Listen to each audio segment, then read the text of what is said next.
ঘটনা উনাই এতার করে আমি গেছি মেট্রো করে মেট্রো আমার লোকে থেকে বিশ্ব রোড ফতুরা বিশ্ব রোড লোকে থেকে এরপরে আমি আর চিনি না রুম চিনি না গায়ে 2 কিলো আড়ি যা লাগবে খানা খাইতে। আরে 2 কিলো না 4 কিলো বড় হ্যাঁ আমি আজ গেছি এটা বুঝার না Assalamualaikum warahmatullahi wabarakatuh. This is your new another vlog installation of video সবার সংক্ষিপ্ত।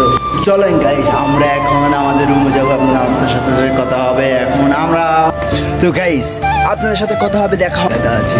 তো চলেন গাইস, ভবিষ্যতে আল্লাহ জানে কি অবস্থা আনো, কোনো গ্যারান্টি নেই কোনো। ভবিষ্যতে মানে এখন রুমে যাইতেছি আমরা, আজ দুপুরে খানা আর ঘটনা উনাই এতার করে আমি গেছি মেট্রো করে মেট্রো আমার লোকে থেকে বিশ্ব রোড ফতুরা বিশ্ব রোড লোকে থেকে এরপরে আমি আর চিনি না রুম চিনি না গাইস আজ ডিউটি করছি, খানা খাইতে মান রুম এত দূরে যাইতে মান না, কিভাবে খানা খাই আমি এটা আপনারাই কো। আপনারা কই না আই আই আই আই আপনারা কই তোমারা কো, তুই কো আই কিনে যাই আমি খাইতাম।